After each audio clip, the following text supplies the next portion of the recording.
Que signifie vraiment vivre dans une société libre? Beaucoup supposent que nous sommes libres simplement parce que l'Occident n'a pas sombré dans le type de dystopie brutale décrite par George Orwell dans 1984. Mais l'absence de tyrannie flagrante suffit-elle à affirmer que nous sommes véritablement libres? Ou se pourrait-il que nous vivions dans un autre type de dystopie, plus subtile, plus séduisante, comme celle imaginée par Aldous Huxley dans Le meilleur des mondes? Prends un moment pour te poser cette question. Si tu n'étais pas libre, le saurais-tu vraiment? Goethe a un jour écrit: Nul n'est plus, désespérément, esclave que celui qui croit à tort être libre. Près de 2 siècles plus tard, ces mots semblent plus pertinents que jamais. Sommes-nous devenus tellement immergés dans la technologie, le divertissement, la pornographie et les médicaments que nous avons perdu de vue les chaînes qui se referment lentement sur nous? Se pourrait-il que les choses même qui rendent la vie agréable soient en réalité les outils de notre propre asservissement? Lorsque Le meilleur des mondes a été publié en 1931, Huxley ne pensait pas que la société qu'il avait imaginée était imminente. Mais qu'est-ce qui lui a fait changer d'avis? Après les horreurs de la Seconde Guerre mondiale, la montée des idéologies totalitaires et l'essor fulgurant de la science et de la technologie, Huxley a vu quelque chose d'effrayant: la possibilité que l'on puisse contrôler les gens, non pas par la force, mais par le plaisir. Alors pose-toi la question: sommes-nous réellement libres ou simplement suffisamment distraits pour ne pas nous en soucier? Dans un discours prononcé en 1961, Huxley a averti que dans le futur, les classes dirigeantes n'auraient plus besoin d'utiliser la force pour contrôler les populations. Elles pourraient le faire plus subtilement, en les noyant dans un flot constant de plaisir. Alors, comment le plaisir peut-il être utilisé pour priver quelqu'un de sa liberté? Pour répondre à cette question, il faut comprendre le concept de conditionnement opérant, une technique de modification du comportement. Au XXe siècle, le psychologue de Harvard B. F. Skinner a mené une série d'expériences pour tester différentes méthodes permettant de générer de nouveaux comportements chez les rats. Ces expériences ont montré comment des forces extérieures peuvent conditionner les êtres humains à accepter leur servitude. Dans un ensemble d'expériences, Skinner utilisait le renforcement positif, récompensant les rats avec de la nourriture chaque fois qu'ils adoptaient le comportement désiré. Dans un autre, il tentait d'éliminer certains comportements à l'aide de stimuli douloureux. Bien que la punition ait donné des résultats immédiats, c'est le renforcement positif qui s'est révélé plus efficace et durable, entraînant des changements de comportement sur le long terme. Huxley, qui connaissait bien les travaux de Skinner, en comprenait les implications sociopolitiques. Dans Le meilleur des mondes et dans ses écrits ultérieurs, il a prédit l'émergence d'une oligarchie utilisant des méthodes similaires pour manipuler la population humaine, la conditionnant à la docilité et réduisant ainsi le risque de révolte sociale. Tout comme Huxley, Skinner comprenait les profondes implications sociales de ces expériences, mais sa vision était différente.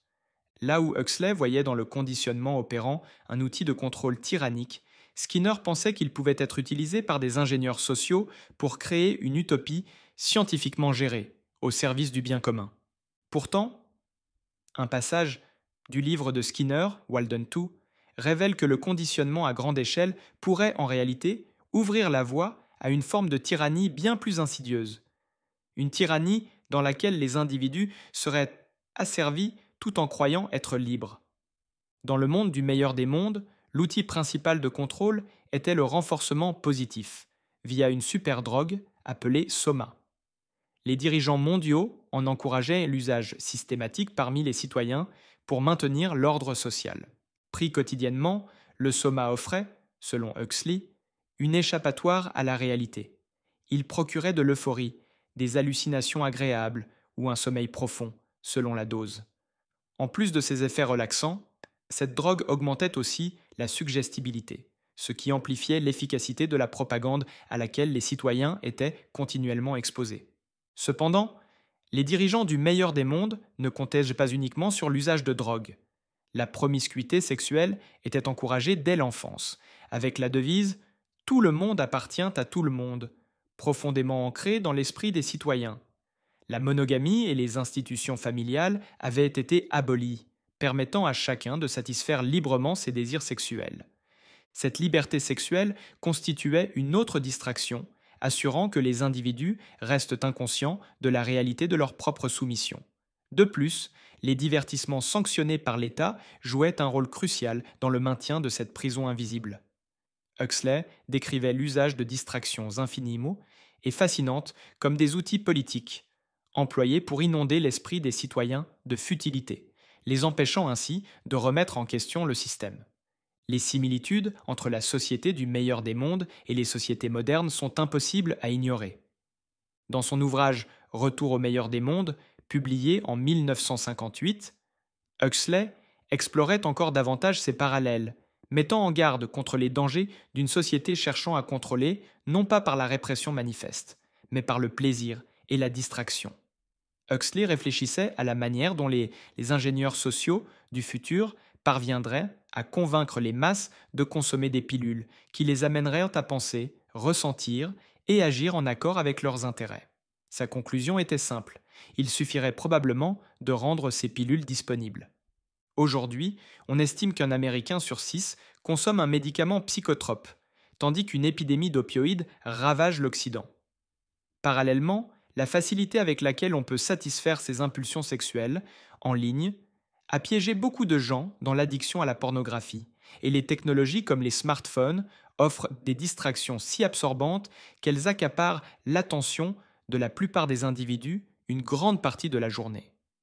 Dans quelle mesure ces distractions sont-elles délibérément promues et dans quelle mesure ne sont-elles que le reflet des préférences des consommateurs? La question reste ouverte. Ce qui est certain, en revanche, c'est qu'une population consumée par la diversion et la déconnexion manque de concentration et de lucidité.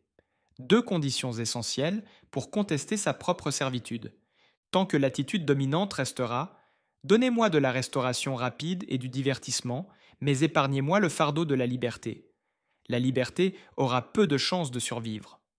En réalité, à mesure que les individus continuent d'assacrer et de sacrifier leur indépendance contre de la gratification et de la facilité, le conditionnement psychologique que Huxley avait anticipé deviendra de plus en plus sophistiqué et puissant. Surtout avec l'évolution des technologies et la compréhension toujours plus fine du comportement humain. Aurons-nous la force de rejeter cette manipulation? Ou nous en soucierons-nous seulement assez pour essayer? Cela reste à voir. Si les tendances actuelles persistent, la société pourrait bien finir par se diviser en deux factions, ceux qui acceptent une vie de soumission confortable et ceux qui tiennent bon, luttant non seulement pour préserver leur liberté, mais aussi pour conserver leur humanité essentielle. Comme l'a averti Frederick Douglass, ancien esclave et abolitionniste du XIXe siècle, bien avant que la vision de Huxley ne voie le jour, lorsqu'un homme se satisfait de ses chaînes, il renonce à l'essence même de ce que signifie être humain.